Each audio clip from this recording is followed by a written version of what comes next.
Shankaram, Loka Shankaram. So there is a question here. I don't know what to do in life. I'm not fulfilled in life. I have no understanding what to do. And how do I apply that purpose in my life? Life has a general purpose for me. Okay. Life is always purposeful. The purpose of life is seeking happiness. Okay. Ask anybody, ultimately, whatever he wants to do, the seeking happiness is the purpose of life. So I don't know, the purpose of life is not a correct understanding of life. Purpose of life is to seek happiness, a permanent happiness, eternal happiness. Okay. And the purpose of life is also to avoid suffering. I don't want suffering. In general, this life moves in this direction all the time. Everybody's life. So everybody has a purpose in life. Now in that purpose also, something comes primary and something comes secondary. If I have to find happiness, first I have to survive. Survival is to be happy. First I have to survive. If I don't survive, how will I be happy? So survival is the purpose. Survival is also an important aspect of happiness. For survival, I have to do something in life. Okay. Life, nothing comes. Nai suptasya simhasya pravishanti mukhe mragaha. Simha or lion is king of animals. Okay. Even the king of animals has to work. Morning, somebody comes and a rabbit comes and says, "Good morning, king of animals. I am here to serve you as breakfast." Nobody. Even the king has to work. Even the richest person to the poorest person there, they have to work something for survival. Okay. Now, what do I work for survival? That's also very clear. Whatever skills you have, if you are an engineer, you have engineering skills. If you are a doctor, you have doctor skills. You have to survive. You have to do work for your survival. I'm not happy with my work. Okay. Then you have only two choices in life: be happy with what you have, or find happiness. Be happy with what you have, or love what you have, or find something what you love. Right? Now, be happy with you have or love what you have means what? There is something which is already available in the society. Try to fit into that. No, I have to do what I love. Then try to create something of your own, which is not there available. Right? In either case, you are doing something for survival. Okay.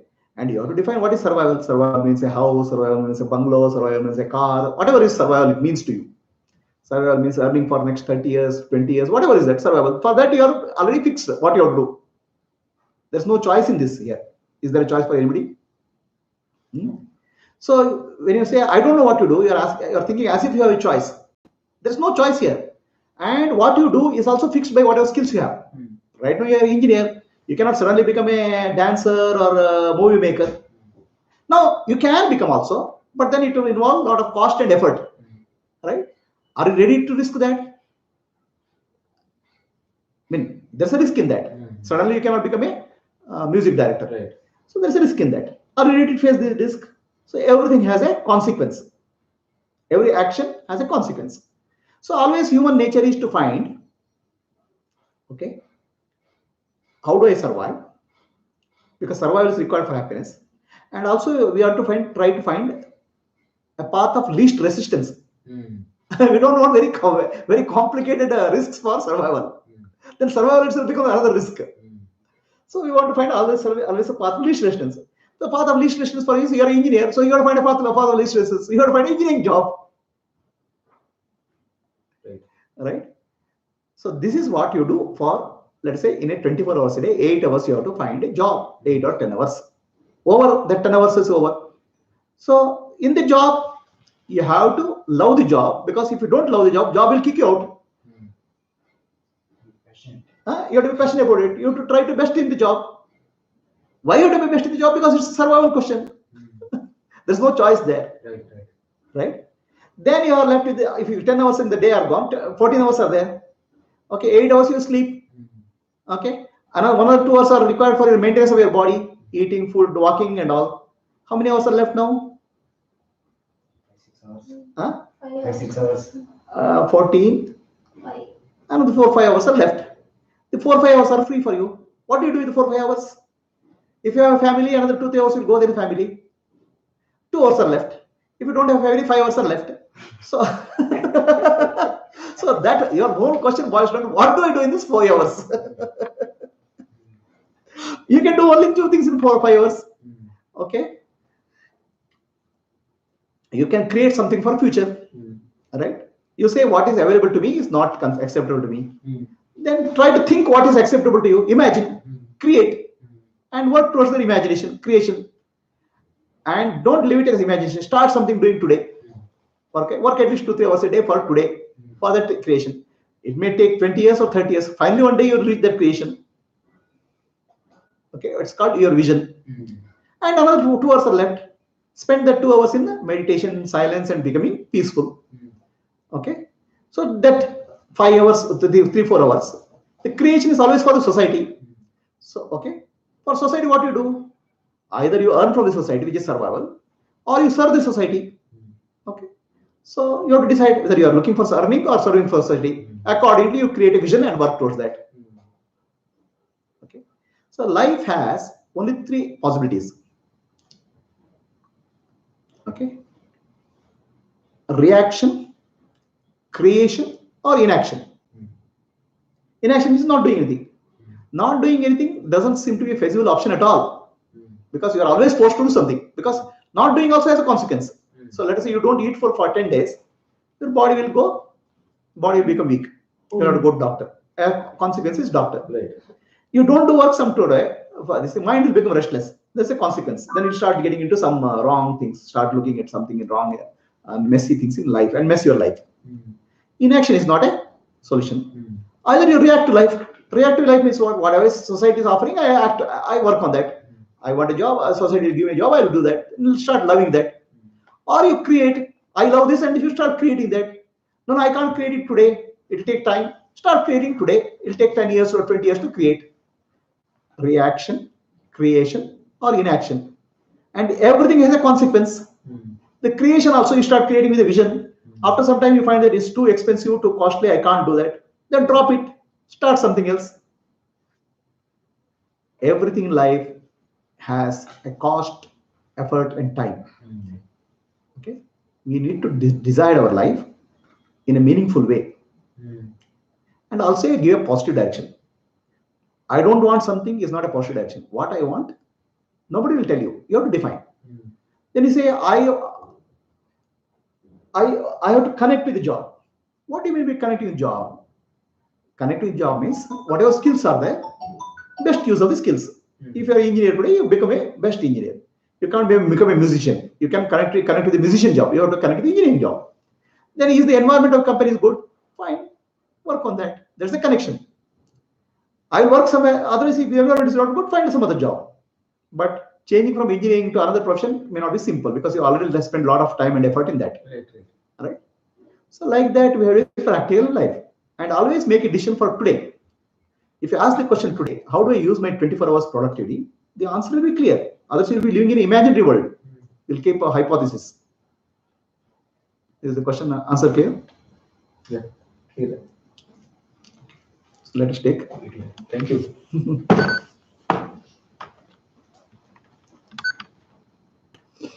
We have completed the Muni Kanda of Brihadaranyaka Upanishad. Now we are coming to Khila Kanda.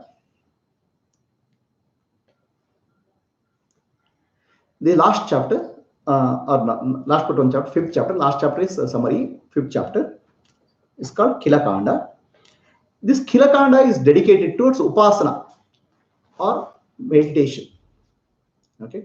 Whereas earlier section, Muni Kanda was dedicated to Jnana.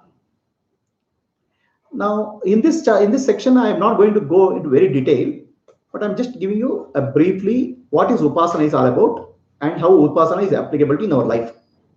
Okay. The Khila Kanda describes the Upaasana. The Kilakanda again starts with this sloka. Om Purnamadaha Purnamidam Purnat Purnamudachyate Purnasya Purnamadaya Purnamevavashishyate. So this sloka I have told in many times, different ways, meaning Purnamada. So here I try to give another dimension of Purnamada sloka. What is the purpose of all these Vedas, Upanishads and all?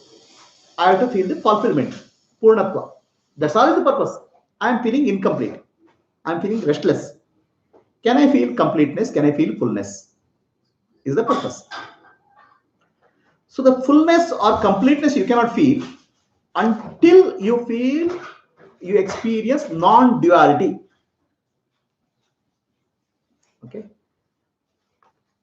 Whenever you take a dualistic viewpoint of life, there is a separation between you and the experienced. And no matter what you experience, there's an unfulfillment. Life is unfulfilled. Right? You yourself separate out yourself into experiencer and experienced. That's it. No matter what you do, there's always an infinite number of varieties of experience you need to have. The fulfillment is very far off. The Purnatva, the infinity we attain when you experience non-duality.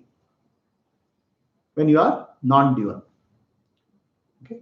When the experiencer experienced, subject-object duality starts disappearing in your life. Then this is a sense of fulfillment. Till that point there's no sense of fulfillment. Okay. Now how do I experience non-duality? Because non-duality is not an experience. Everything else is experience. Experience can happen in duality. Non-duality is not experience. Non-duality is a fulfillment. And non-duality is there as a background of all your experiences. Already you are the non-dual self. And this non-dual self is experiencing the world as a subject and object. Non-dual is actual reality.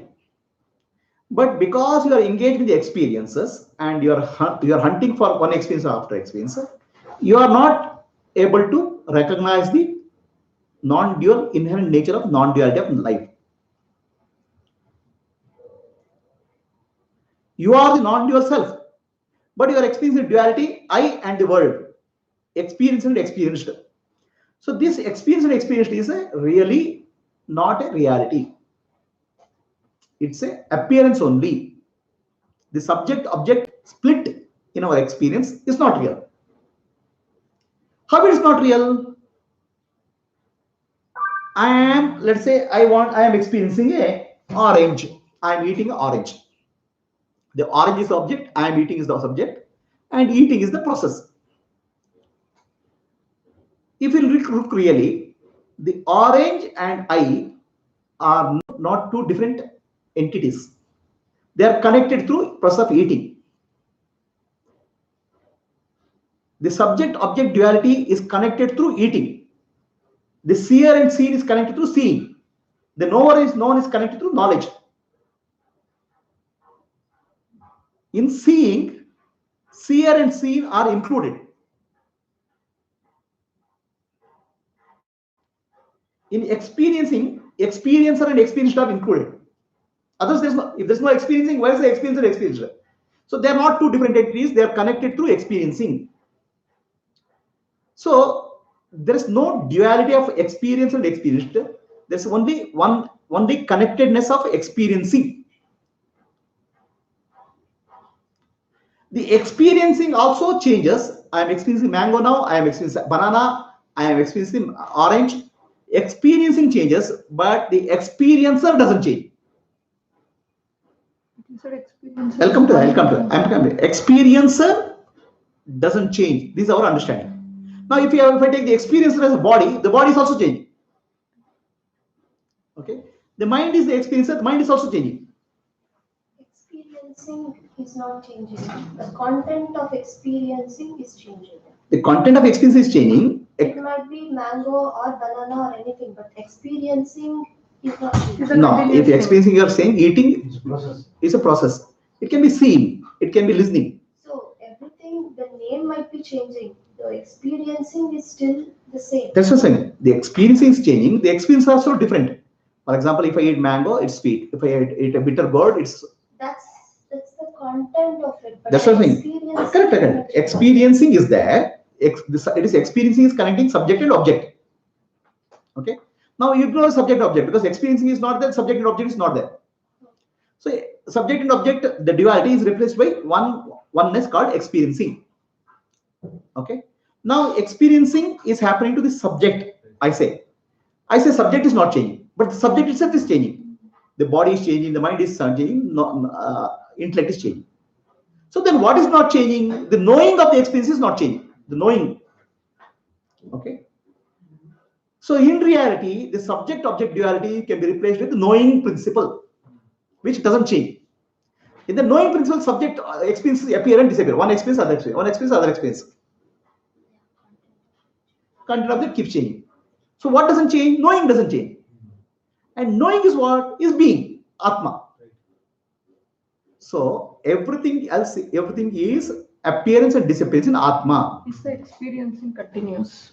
No, experience is not continuous. So There's experiencing is one experience there are happens. gaps between There will be gaps between experience. I eat a mango, that's one experiencing. Then I eat banana, that's another experiencing. No, the gap is also an experiencing. There's a different experiencing. But always the So content the of experiencing is. the content of experience changes. So what she says is true then. There is a experiencing which is not changing. No, experiencing doesn't change, but content of experience changes. No, Yeah. then I call it different experience. No. So what happens? The subject-object duality is replaced by experiencing, and experiencing is content of experiencing. Okay, the experiencer itself is changing. That's why there's no single experience. There's no real experience. And experienced is also the content of experiencing. Correct. So what I can say is that experiences rise and experiences fall. Experiences rise and fall. That's life. Experiences appear and disappear in life. So the life is consciousness. In experience appears in consciousness, disappears in consciousness. Experience appears in consciousness, disappears in consciousness. So then there's no question of subject-object duality. Okay. The subject-object duality is a illusion created by the mind. So for example, today I am talking to you. Okay, I think you are Ram Prakash and you have a name and form. Now tomorrow I talk to Ram Prakash. Is it a different experience? It's a different experience because Ram Prakash as a name and form has changed. Yesterday's Ram Prakash, when he went home, okay, he had a nice talk with the wife and he's changed person today. So yesterday's Ram Prakash and today's Ram Prakash are not same. But in my illusion, I am saying using the name as a single name as a solid entity. And I have also changed. Okay. So the experience, the subject is changed and object is changed. But the experience is happening. I incense here body and mind, is it? Yeah, when I say I and body and mind. Right? So now, in this sense, the body and mind as an experiencer and body and mind as an object of experience or the person whom I am talking is changing. Everything is changing. But we still use call it as same. But give a name. The name solidifies that experience and says it's object. There's nothing called object in life. Everything is a flow. Everything is changing. Object is like a snapshot. Object is like a snapshot of a snapshot of a flow. Okay. Life, everything is changing. Nothing is stationary. But we give a photo of that and say this is name. We give the name. Okay. It's like calling a river. A river is a name. Think that we think river is a solid entity. River is a water flow. Okay. So we start using river as an object. In fact, river is not an object. River is a flow. What I call as me, which is the body and mind, is also a flow because it's changing continuously. We think as if we are dealing with unchanging entities every day, which is not true. It's an illusion. Then what we are saying that every day we are experiencing is happening and disappearing. Experience is happening and disappearing because both entities are changing. The subject is changing, object is changing. Experience is happening. Right? And experiences, content of experience also changes. If I eat mango, there's a sweet experience. If I eat a Kerala, there's a bitter experience. Content of experience also changes. But what doesn't change is the knowing principle. Okay, the knowing principle is Atma, the self. Is that clear? The self is of the nature of consciousness. So, in consciousness, experience rise and experience fall, experience change. And I don't change. I am the principle, I am the reality, the self is the reality, awareness is the reality which never changes, which observes, witnesses these changing experiences. And where are these changing experiences happening? In my consciousness. They're appearing in consciousness. Not my as such, right? In consciousness. Okay. Here my instance refers to consciousness. Here my instance refers to consciousness. It refers to consciousness. Appears in consciousness. Right? Because here I have defined the body also as changing phenomena. Okay, there's no individual. The experience rise and fall in consciousness. And the consciousness is knowing principle, awareness. That alone doesn't change. And I am that principle. Because I know that I am the genie, because I am the one who is observing all this. When I say I am here, it's not the body and mind and intellect, but unchanging I am, real I am, is the principle on which these things are happening. Is this clear? So the I principle is non-dual because there's no other. Everything is a rising and falling experience in that. Please understand here, the I principle when I say is not an individual I, personal I. The knowing principle is common to all. The knowing principle is there in you also. Knowing principle is there in that also. Everybody. Right? So from this, we have to understand everything in nature is a changing. Change is not a permanent thing. There's no permanent thing in nature. And that's why there are no permanent objects in nature. Objects are nothing but changing phenomena that I call as energy. Everything is energy in nature. Energy is continuously changing like a flow. Like a flowing river. River, what do you call river? What is river actually? There's nothing called river. River is a water flow. Water flow is constantly changing. There's a question, how many times can you take a bath in a river? How many times can you take a bath in river? You cannot take once. Because the river is changing. The flow of water is called river. And when you get in, the water body is changing, the mind is changing, intellect is changing. How many times take a bath in river? You cannot take. See, you can take something only when something is stationary. In a moving environment, everything is changing. How we can have one or two or anything?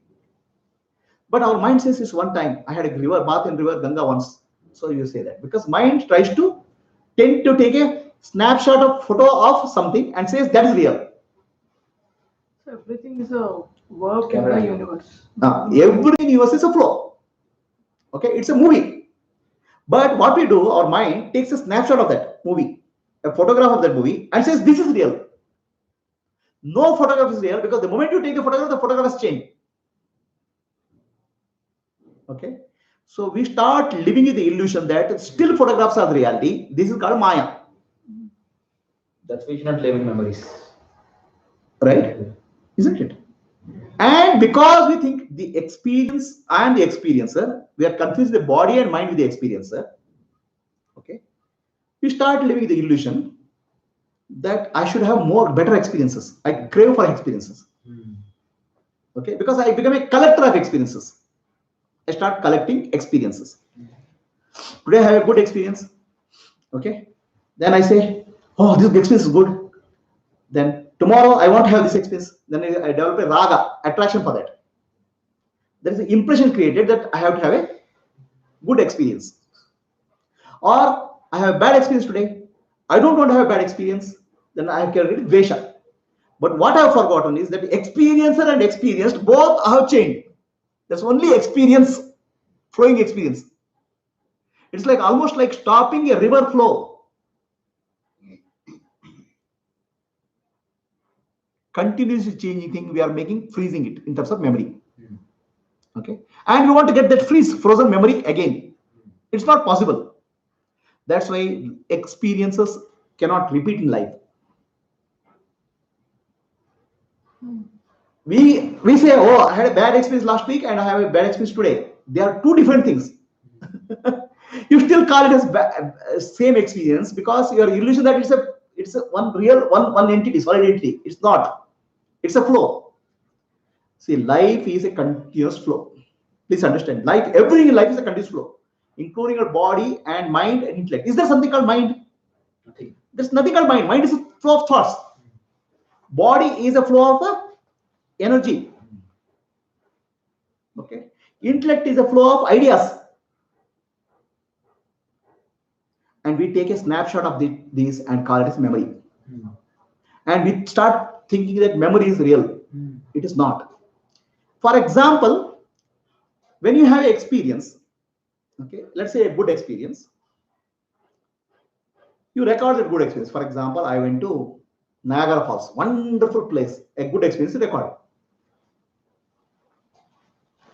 And after some time you recollect the experience. Oh, such a wonderful experience in Niagara Falls. Now what you're doing, you're taking a snapshot of the photo and recollecting it. As if that is a solid entity. Now in any photograph, if you understand, if you take a photograph, the photographer will never come in the photo. Only the scene will come. So in your memory of Niagara Falls, the photographer is not come at all. Who is the photographer? The witness, consciousness. It doesn't appear. What is recorded is your body and mind, which is the instrument of experience, not a experience, not the experiencer itself, not the knower itself. The conscious is the knower, the sakshi is the knower, witness is the knower. In your photograph, you are not appeared at all. Right. Okay, and the photograph is of one event in a flow, and that event you start living as real, and that event you say I like, I don't like, raga and dvesha. In other words, we are completely living in a imaginary, illusionary world. Do you understand why it is so? And why is consciousness recording it? Consciousness is the seer. It's nature of Consciousness is the seer. Ego is the recorder. Ego sees that event and records, thinking that I am the seer. Sir, there is nothing called ego also, right? For example, like ego is also a flow. Ego in sense, yeah. Ego is also flow. Ego is a snapshot of that recording. Yeah. The lack of understanding and keeping everything in the memory, I generalize it as good, bad, like. So you label your memory as good, bad, and like, dislike, and start living your life in a very illusionary life. Concepts. For the lack of whatever reason, right? Ultimately, you start giving labeling as good, bad, happy, unhappy, where you are not there in the photo.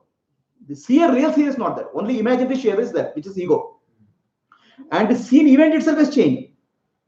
It's a flow, right? So in that being the case, and all your thoughts are coming from memory. Memory is neither complete nor real. And with this we start living our life. And this life is called Maya, or appearance, or illusion. What is real life? Only reality in life is the seer, which is Atma, which is knowing principle. Everything else is just appearance. And moment to moment changing. Is this clear? So what kind of world we are living in? World is a flow. Okay, world is a continuous flow. It's an energy flow. That's why it's called Shakti. And observer is called Shiva. Jiva is the confused guy, who is entity, who is coming in between Shiva and Shakti. Jiva is the ego, which says I am the body and this world is real. So Jiva, once he understands I am Shiva, there's only consciousness. Is this clear? So now this Purnamada Purnamidam Shloka is trying to bring a sense of non-duality to us. Okay, understand the non-dual nature of life.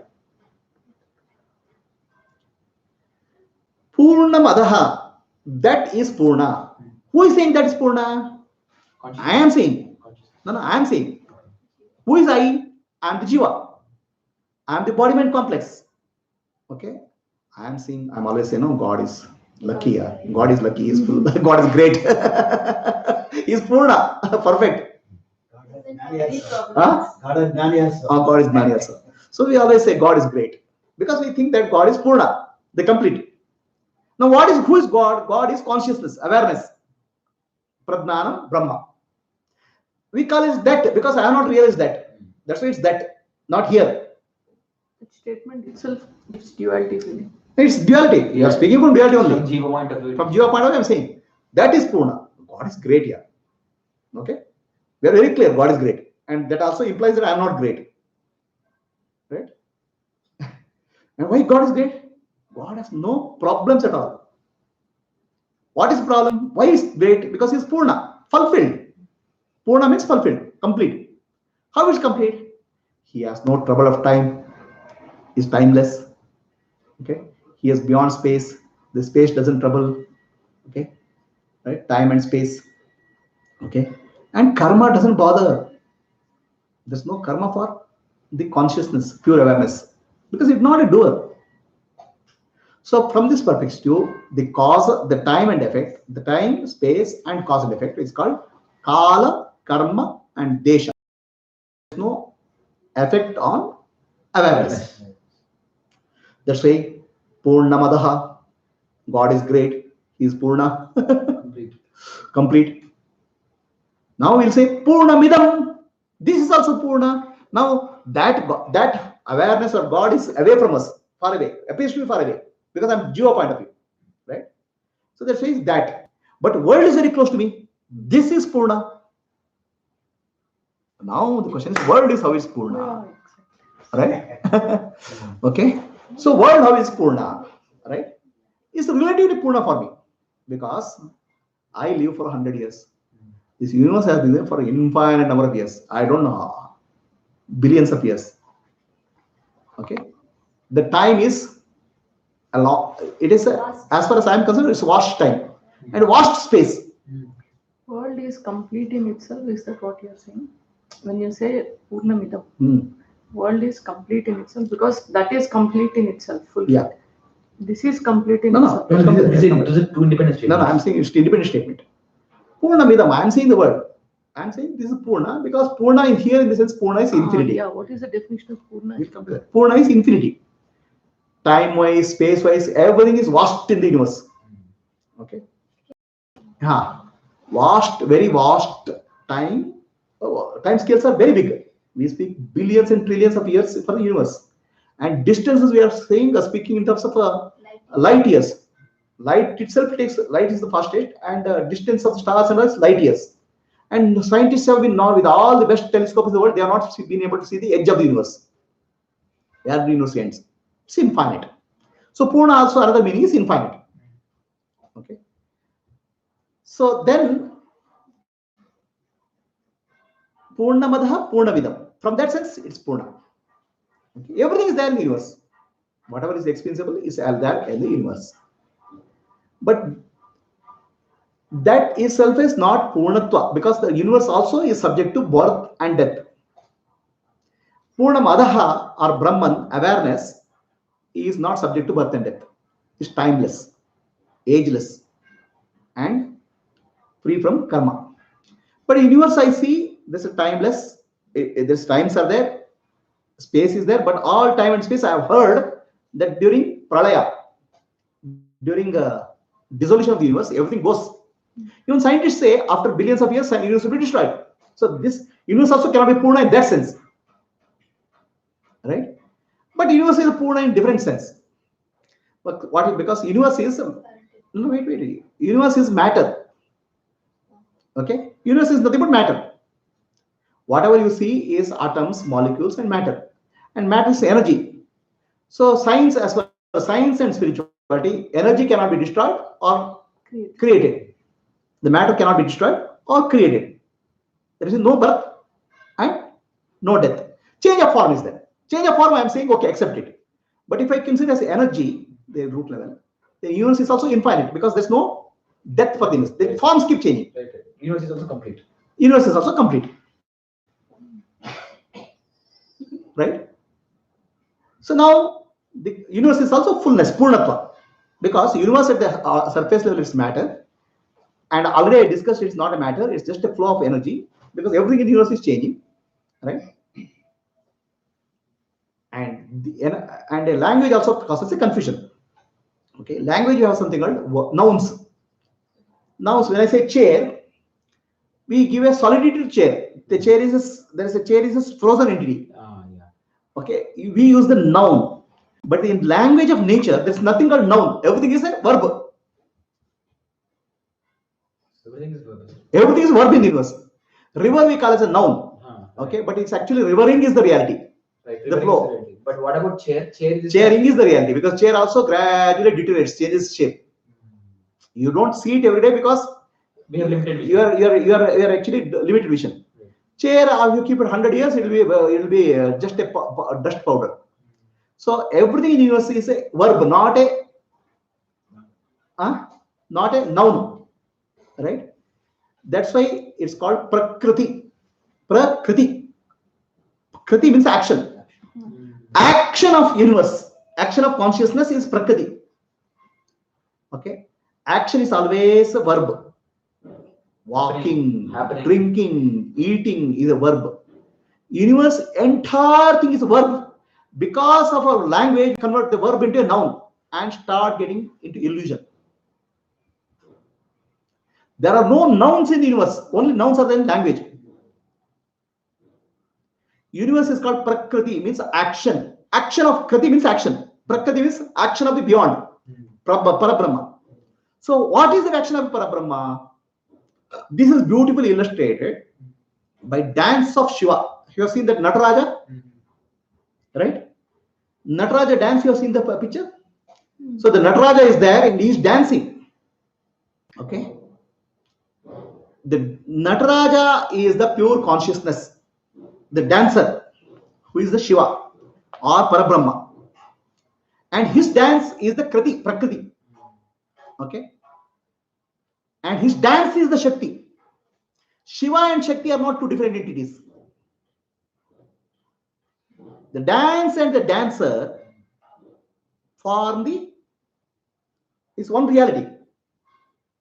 Dance, when the dancer, when he dances, that's a movement. The movement is the world, Prakriti. Okay? The movement of consciousness is the world. Okay. The movement of apparent movement of consciousness, not real movement, apparent movement of consciousness. Are we clear? Can we say that? I don't know. Yeah. Can we say that Chidabhasa? We'll come to that. Okay. The apparent movement of consciousness is called the world. And that's why Kriti means movement. Action. How can there be something stationary in action? Everything is moving. It's constantly moving. Right now we are sitting here, right? Are we sitting here? We are not sitting. The earth is moving at the rate of 25,000 miles per hour. Okay, whatever, 65,000 miles per hour. Okay, it's rotating around the axis. Not only is rotating axis, it's going around the sun at a very high speed. It's actually faster than your jet. And sun and earth is moving around the galaxy center. Entire thing in the universe is in movement. It's a Kriti, dance of Shiva. Okay, we are actually part of dance of Shiva. So Purnamidam means this is also Purna. Why? Because I am seeing the stars, sun, moon, and galaxies. No, my dear, you are not seeing the sun, moon, star, and galaxies. You are seeing the movement. And movement you are calling a star. It's starring. It's sunning. It is moving. Nature is only verbs. Because this Shiva is dancing. The consciousness is dancing. So that means there are no objects. There are no objects. Okay.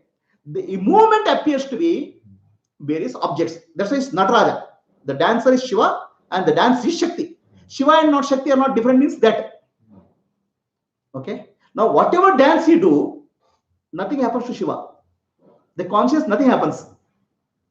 But the dance appears as many things. Correct? Okay. Now, I'll tell you how. Okay. Look at the fan. The fan is not no movement.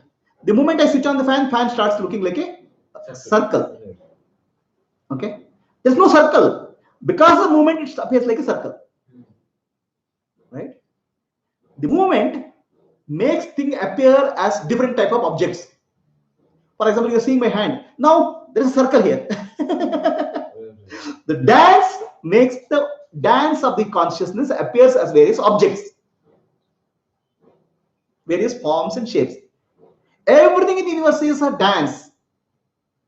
Everything in the universe is a dance of consciousness, Shakti. And who is the dancer? Shiva. Is Shiva and Shakti dances separate? The dance can be separate from the dancer? No. The dance and the dancer are one. Okay. But we are separating the world from Shiva and say, I forgot Shiva. Tat, Shiva is Tat. The pure awareness is Tat, and we call it Didam. So there's no Tat and Didam, they are one. There's only one reality. There are no two infinities. Infinite world and infinite consciousness, there are no two realities. There's only one reality. Are we clear? Okay. Duality is an illusion. Duality is appearance because of dance. Okay. There's only one reality, which is same consciousness is appearing as the world. This is clear? Are you getting what I'm saying? Because of movement, everything is appearing is different. Like, you look at the sky. Sometimes the clouds appear like an elephant. Sometimes the cloud appears like a king. Sometimes it appears like a palace. The clouds are moving. The movement creates an illusion of an object. There are no objects at all. There's only energy movement in the universe. Energy movement is nothing but dance of consciousness. Like for example, dance of consciousness. Right? Energy movement is dance of consciousness. Are we clear? There are no objects. There's no you and me. There's no me and apple. There's no subject object. There's only energy movement. But energy movement is freeze because we give a sort of name and form to that and freeze it as thoughts. Thoughts are not real because they're snapshots. Okay. But thoughts are useful because for a make our living, right? To go somewhere, I need an address. I need to know which is my house. But that is not useful. It is useful, but not real. But we start living thoughts as real. There's another level of illusion which is created. This is called Maya. Are we clear? What is the illusion happening? The world is nothing but energy flow that we start thinking as an object because movement creates a sense of objects. Then we have a subject and object, and we have an experience. Experience is a snapshot of energy movement, and the experience we start thinking is real because of thoughts. Thoughts are not real because real experience of the consciousness is not recorded. Objects are recorded. Objects are changing and not real. And thoughts will keep appearing. Thoughts are past and future. The past and future is also not real because all the time it's present only, now only. Entire experience is now only. So in that sense, we are getting deluded by Maya. Right? So the Purna Midam, the universe is also Purna because universe of objects is nothing but name and form. Okay? Name and form is not real. Why is name and form is not real? I have told already. Because name is a noun and form is a noun. Form is given a name, noun. It's only work is there. Name and form is not real. Then what is out there?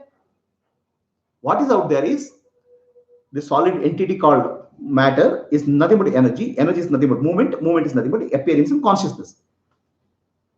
Consciousness I cannot see. Consciousness, I am the consciousness. Consciousness is not an object. I am the consciousness. Yeah. I am is not real. The existence. So what I am seeing, the form superimposed on the existence. The table is, the chair is, the fan is, right? The energy movement superimposed on the consciousness. Energy movement appearing in consciousness. So consciousness cannot be seen. So it's appearing and covering. Appearing, covering. Existence. So what I can see is that, okay, what is their reality? Okay, the table is, chair is, table I burn. If I burn the table, the ashes. If I put the ash in water, it's there in water. Everything, existence doesn't change. So all that I can say is the world is nothing but existence. If I remove the name and form. Exactly. Right. Okay. That easiness doesn't come into this flowing. No. Because everything is easiness only. Everything is easiness only. Existence appears as something. Shiva appears as a dancer. Like bangle and Appearance is not bangle and gold. Appearance is a movement, right? Finally. Appearance is the movement, but what doesn't appear? The dancer is not seen. The dancer is the easiness. The substance. Substance is the easiness. Gold is the common thing. No. It's something like this. I see the dancer dancing, but I don't see the dancer itself. No, You don't see the dancer. Right. The dancer. We are not focused Because the on dancer is the form. The dancer is the dancer. Dancer. Okay. So what you do? You don't see the the one who is dancing. and that is the existence. And I also exist. I am also existence. I also exist. So that's why I say I am. I exist. So existence is there. The dance of existence is various forms. Existence is Shiva. Right. Okay, and Shiva is consciousness also. I exist and I am conscious. Right. Existence is Sat and Chit. And dance of consciousness, the thoughts and the ideas which arise in consciousness appear as forms. And it's a continuous movement. Okay, that's why it's Purna. Because it's Purna, because not because name and form are there. It's a total one existence. Every stars exist, planets exist, existence and consciousness is the dance. Okay, so Shiva is nothing but existence, consciousness, and he is blissful or Purna because there's nothing else. That's why he's a blissfully dancing. Existence, consciousness, blissfully dancing. And dance of consciousness appears as various objects because the movement appears as objects. The objects are not real. The dance is real. The dance is the flow. The dance is also not real. The dancer is real. Existence, consciousness, bliss is only reality. So there are no two infinities. Tat and Idam. That Brahman and this, there are no two realities. There's only one reality. Existence, consciousness, bliss. That appears to be moving and the movement is appearing to be as a world. So now is world Purna? Yes. His world is Purna. Yes. Because what I see is not reality. What I see is changing reality. But what is unchanging is what is there. Right. So there are no two infinities, Tat and Idam. Purnamadaha, Purnamidam. Right. Are you clear? There's only one reality. Now why it is told so? Because I always say I am Apurna. I am incomplete. I am restless. I have to become Purna. Right. I want to become infinite. I want to become Purna. So what is being pointed out is Purnamadaha, Purnamidam. This is also Purna, that is also Purna. Okay.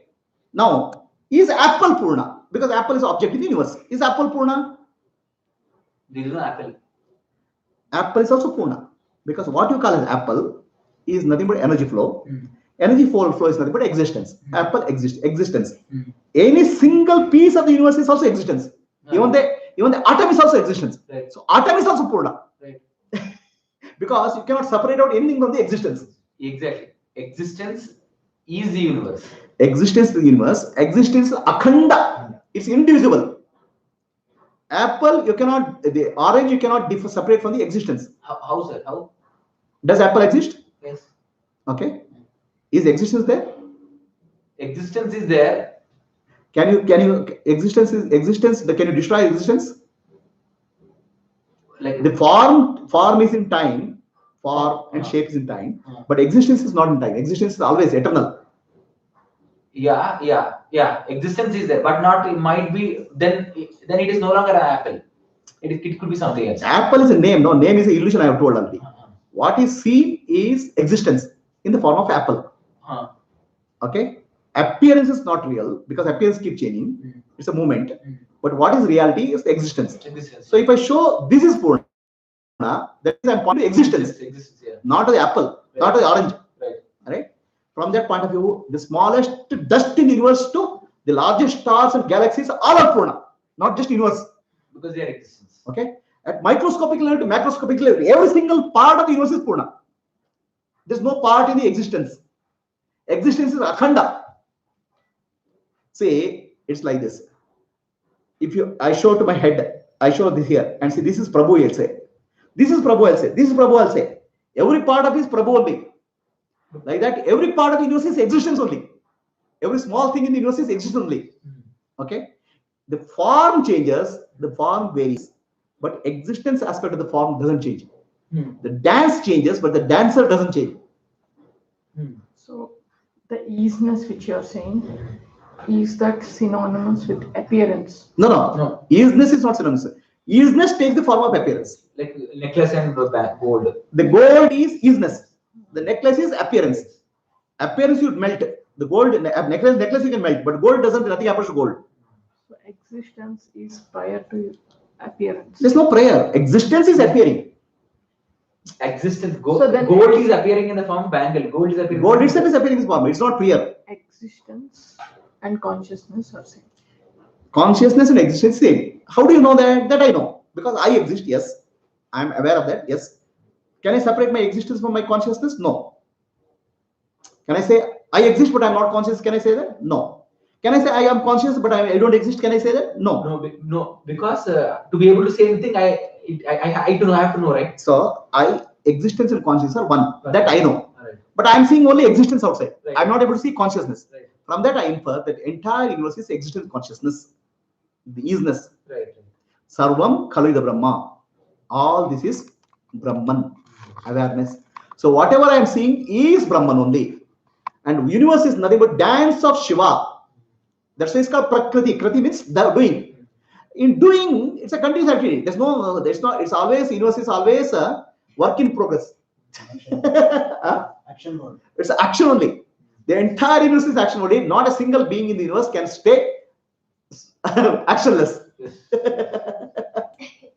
You're always a part of the dance of Shiva. So you say, I want to sit idle. I want to sit idle. It doesn't happen. Okay? Because you are already part of the big movement. The world is moving, the universe is moving, galaxies are moving, your body moving, your parts are moving, everything is moving. It's a dance. The symbolic is one for Nataraja. Yeah. The Nataraja is representation of that universal dance. Right?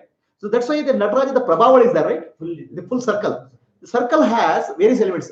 The 24 elements. Agni, Jala, Prati, Panchabhutas. Okay? Then Pancha Pranas, Pancha Koshas, then Jiva. All those the aspects of creation is represented there. The 24. See, our ancestors said the entire universe is a dance of consciousness, and these are 24 elements. And all at that time they are taught this entire energy, and then it's a Nashwara. It's all movement, and what is real is consciousness only. So they have gone to that level of understanding without a microscope or telescope, anything. They have gone to the root of the universe is Shiva, and every aspect of the universe is Shiva. Okay, because this apple is a form. Form of what? Form of energy. What is energy? Energy is nothing but consciousness and movement. What is consciousness? Existence. Existence is Shiva. So every aspect of creation is divine. That's why our ancestors worshipped or respected all aspects of creation. Okay? Wait, just one. I'll complete this sloka and then. Right? So this is what reality. Purna Midha. This is also Purna. How it's Purna? If you ignore the name and form, because name and form are illusions, then what is there is reality. Existence, conscious, bliss. That is Tat. Okay? Tat and Idam, they are not different. Then what is Idam? Idam is an appearance of Tat. Like rope is an appearance of snake is a rope, appearance of rope. Now is snake there? No. Only rope is there. Is word there? No. Only consciousness is there. Consciousness appearing in the form of Consciousness appearing in the form of word. Okay? There's a Purna Midam, Purna Madam, Purna Midam. There he doesn't say two infinities, only one reality. Purnat Purna Mudachyate. So Mudachyate means appears. So from the pure consciousness, this world appeared as a dance of consciousness. Okay. Now, dance of consciousness doesn't change the dancer. Let us say Shiva does a very big dance. Tandava. Bada, bada, bada, bada. Anything happens to Shiva? Nothing happens to Shiva. The dancer is not affected. Dance only is appearing. Right? So that way, from that perspective, okay, existence, consciousness, bliss, nothing happens. Parabrahma, nothing happens to Parabrahma. He is always same. The dance appears as different. Right? There are two aspects that we have to understand here. What is the fundamental nature of reality and what is the appearance of reality? Fundamental nature of reality or Shiva is existence. Fundamental nature of reality of Shiva is called consciousness. And fundamental nature of reality is called bliss. Existence, consciousness, bliss. Existence, consciousness, bliss is not at all affected by the dance appearance. The snake rope is not affected by the snake. Clear? The dance cannot be separated from the dancer. The world cannot be separated from the consciousness. Right? Are we clear? So, if this being the case, where is the duality? Duality is because we are Mistake. We are as a mistake. We are thinking name and form. We are thinking in terms of name and form. We have to start thinking in terms of reality. There's no duality. Right? Purnamadaha, Purnamidam. This is also Purna. So then why you call the world is a Maya? And when we can The Maya is appearance. Maya is name and form. But when we know that it is one existence, why you take another name for Maya? No, there's name for Maya because you think world is real. The name and form are real. You are dealing with name and form. Is my understanding only reality part? Yeah. If you are understanding the reality, the world is Brahman. Reality part only is the Maya. No. Reality appears as Understanding Maya. of A misunderstanding of reality. reality is Maya. Maya. When we say necklace, we don't see gold. Okay. So like that is Purnamida, Purnamada, Purnamida. Is this clear? Purnat Purnamuduchade. From that Purna, this world appeared. Okay. So here you have to understand that Yat Brahmande, Tat Pindande. What is there in the universe is there in the individual. What is in the tree is in the seed. What is in the seed is in the tree. So every aspect of the universe, including you look small, a tiny dust in the whole universe. I look as a small, tiny dust in the universe. But this small, tiny dust has the entire universe in it. Right? Why? Because Sat, Chit, Ananda, existence consciousness only is reality. The appearance of that is this body. And every aspect of this is existence consciousness bliss only. Nothing can be separated from the existence. So, in this 5-foot body, we can find the entire universe. All relations can happen here. That's why our ancestors were able to understand the stars, planets, galaxies, everything just by meditation, inner meditation. Not going, what is the telescopes, microscopes and all. They observed inside and they said, this universe is like this. At that time, they were able to measure the distance between the earth and sun and stars, everything they were able to do by observing inside, because what is outside is inside. What is macrocosmic is microcosmic. So that's why the beauty of this is all relations can happen within your body-mind complex. You don't have to go outside. Purnamadaha, Purnamidam. Okay, this is Purna, that's Purna. So I am also Purna because am I a part of existence? No, you are existence. I am existence. There cannot be part in the existence. See, if body mind is there, then that is movement, then that is the part of the dance, isn't it? It's not, there's no part in the dance. There is no Okay, it's I don't know. It's one continuous dance.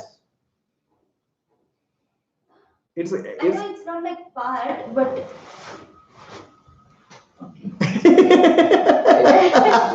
it's a continuous flow. I'll give another. Water, ocean, and wave. see, it's not like one spoon I'm taking it off, but that whatever that is in that ocean. No, that's what I mean to say. Everything is a part of one moment of universal consciousness. So this movement is also along with it, right? Yeah. So how to say that? I can say only that part of it. No, it's not part. That's what I'm trying to say. There's a water, ocean, and wave. Water is Parabrahma, supreme reality. Okay. Water appears as ocean, but ocean is water only. Water appears, yeah. Okay. Water appears as a wave. Wave is also water only. Right. Now there's a rise of wave and fall of wave. From wave point of view, thinks that I am rising and I am falling. Wave cannot rise, wave cannot fall. Entire ocean is moving. It is one moment of the ocean is making wave rise and fall. Right. But what wave thinks? Oh, I am rising. Wave says, I am big wave, I am small wave. What it doesn't understand is it's entirely, totality is one movement of the ocean. And one moment of the ocean is one moment of water. And the water, beyond the wave is there, ocean is there, water is not at all affected. Parabrahma, supreme realities, existence, consciousness, bliss is not at all affected. Because it's water. Huh? Because it's water. It's water, like water. the water cannot be touched by the form of the. No form, no wave comes and goes, wave appears and disappears, nothing happens to water. Okay. So what are you? You are also existent conscious bliss. Now, is there a part in water? No. Water is one reality. Wave appears, there's this wave and that wave, there appears, separation appears because in the form. But it's one single entire reality. It's one total movement. Everything is a connected movement. So all of us are a connected moment in the universal consciousness. We are not separate from universal consciousness. We are not a part from the part of the universal consciousness. If you consider yourself as a form, yes, you are part. But if you consider as a existence, you are totality. And totality, the existence and the dance cannot be separated. Existence and dance cannot be separated. Dance and dancer cannot be separated. Yeah. So if the dance is not there, you don't know whether dancer exists or not. So Shiva, to make his presence felt, he should keep on dancing. Existence. So, sir, there is nothing called. Okay. Let me complete this. So then, is this clear? This much clear? Yeah. Purnat Purnamujate. From that Purna, existent conscious bliss, which is Parabrahma, from water, ocean came and waves came. From existent consciousness, the world and Jivas came. Okay. Purnasya Purnamadaya. They will merge back into that also. At the dissolution, after billions of Pralaya. Sashti, Sthiti, Samhara. Everything is happening in that existence. Water appears as ocean and wave and dissolves in that. Now, at the individual level, it's happening for us every day. At the universal level, it takes billions of years. I don't have to wait billions of years to understand. For us, my individual level, if I wake up in the morning, the world appears, body and world appears, and go to sleep, the body and world disappears. What happens at the universal level? Yat Brahmande, Tat Pindande. I can understand at the individual level because I am also existence. There's a macroscopic dance, microscopic dance, and both dances are same. They may have scales, time scales may be different. And it's an appearance that time scale is different. Appearance and time scale is different. That's also appearance, not real. Okay, so that's why Purnat Purnamudachade means arises. Suryodaya Udachade, like that. The world and appearance, this idam appears in the Adam, that Tat. Purnasya Purnamadaya, it disappears into that name and form. But both are Purna. Purnasya Purnamadaya, Purnameva. Even after disappearing, nothing happens to the existence consciousness. Even if the dancer stops dancing, nothing happens to the dancer. That's what it means. Even water and wave and ocean become stillness, don't move. Nothing happens to the water. Purnasya Purnamadaya, Purnameva Vashishyate. If you understand this, Om Shanti Shanti Shanti, that's a very peace for you. Because you're not peaceful because you don't understand this. You are thinking that you are individual, you are dancing by yourself. You don't know that it's a part of the universal dance. You're a part of the dance of Shiva. Okay, now questions. Question is that. Huh. Question is that if you see there is nothing called ocean also, it's only water.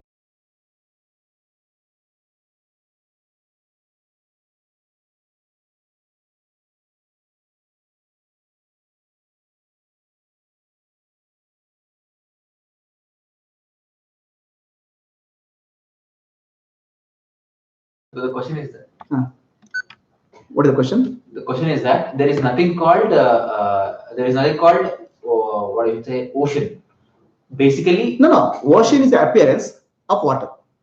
Appearance is not reality. Water is the reality. water is the reality. Nothing called ocean is there's an appearance of water. Ocean. So appearance is the illusion. Appearance is there. Appearance is the momentary. Yeah. Momentary. So when I say this the whole it's like the entire universe is ocean. Yes. The entire universe is ocean. The substance of the ocean is Water. It's consciousness. Parabrahma. Yeah. Right. Consciousness. And like when I consider myself to be an individual, I think I separate to be a wave. That's the analogy. You are considering you're individual, you're independent. I am rising, I am doing everything. You are thinking as individual. But what you don't understand, the ocean is moving. I am also moving. Ocean is moving, but the content of ocean is consciousness, right? Correct. So consciousness at one stretch is moving. Consciousness doesn't move. Ocean moves, waves move. Consciousness doesn't move. Water doesn't move. There's no movement in water. Movement is only in the form. Movement cannot be in the substance. Movement cannot be in substance, is it? How? Wave moves, but water doesn't move. Water is, for water, there's no wave and ocean. From water point of view, there is no wave, there is only water. Water. Water in the form of something. For example, bangle, necklace, gold in the form of necklace is necklace. Yes. Right. Gold in gold in the, or I would say, like, is this, and bangle, gold in the form of bangle is the, Say gold appears as necklace, chain, bangles. right. Okay. Necklace, chain, and bangles are jiva forms. Right. Okay. Is necklace gold? Yes. Yes. Is bangle gold? Yes. Yes. Yes. Is chain gold? Yes. Yes. Gold is Paramatma. Right. Okay. Is gold necklace? Is gold necklace? No. No, we cannot say that. Is gold ring? No. No. Yeah. But gold is all that is. Yes. Right? Right. So like that, Paramatma is all that is there. Right. But Paramatma is not any object. Right. Not Right? Yeah. But every object is Paramatma. yes. The other end. Right. He appears in the Object form. So like that, is orange consciousness? Yes. Is consciousness orange? No. The movement of consciousness is orange. Exactly. Exactly. This is what I want to come to. Yeah. So now, for example, this is what it is. So gold moving, but in reality, gold is not moving. Appearing. Gold is appearing to move. Yeah. Is appearing to move. Appearing to move, and it is appearing as some universe. The dancer, Shiva is the consciousness, which is appearing as which is moving. Yes. Which is moving, it appears as the world. Yes. Even though it moves, it doesn't move. It Because- appears to move. because of the substance. Substance. Doesn't change. Substance doesn't change. The movement appears to be there because of the mind. Okay. There is no real movement also in the substance existence. In the substance, there is no movement. Yeah. So if you understand this whole thing, then you understand I am existence consciousness bliss. I cannot be separate from existence consciousness bliss. The name and form of me is not real, and entire universe is existence consciousness bliss. Yeah. That's why Aham Brahmasmi Sarvam Khalu Idam Brahma is told here.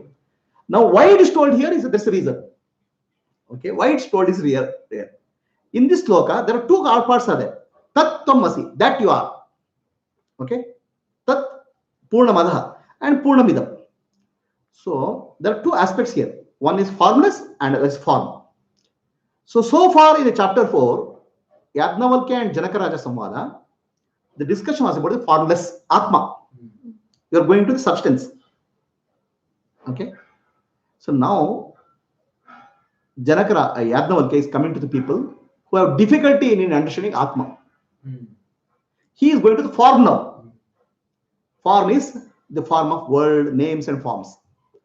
So through form, meditation on the formless is called Upaasana.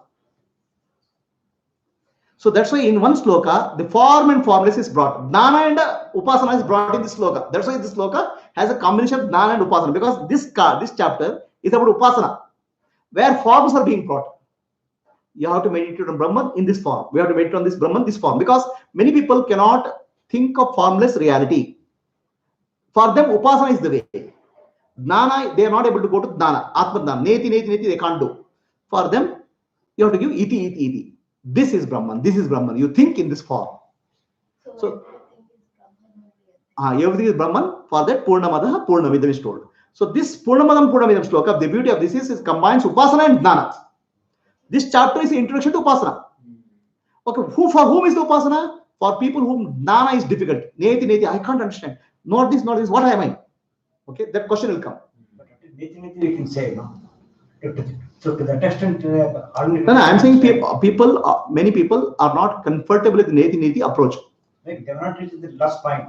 No, I'm saying they may not be the last point, or they may not be even comfortable also.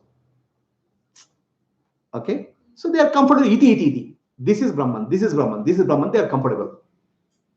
So for them, through form, you have to teach the formless. Okay. So that's how the many upasanas came in India. Shiva Upasana, Rudra Upasana, they would do Upasana of sun, they would Upasana of moon. Okay. Now, what is the secret behind this Upasana is this sloka. Purnamadaha, Purnamidam, Purnat Purnamudachyate. So both are same. That's an appearance, but appearance is not reality. What is there? Reality is appearance. Reality is appearing as sun. That's why we do Surya Upasana. Gayatri Mantra is Surya Upasana. Okay. Finally, what you are doing Upasana is the Atma only, the self only. But for many people, it is difficult to imagine the self, because they can only object, they can focus. For them, Upasana becomes easier. Right? Upasana is the way, one step before Jnana. And this sloka combines both Upasana and Jnana. Right? Are you clear? Through every aspect of creation, we are pointing to Brahman, existence. That is the Upasana.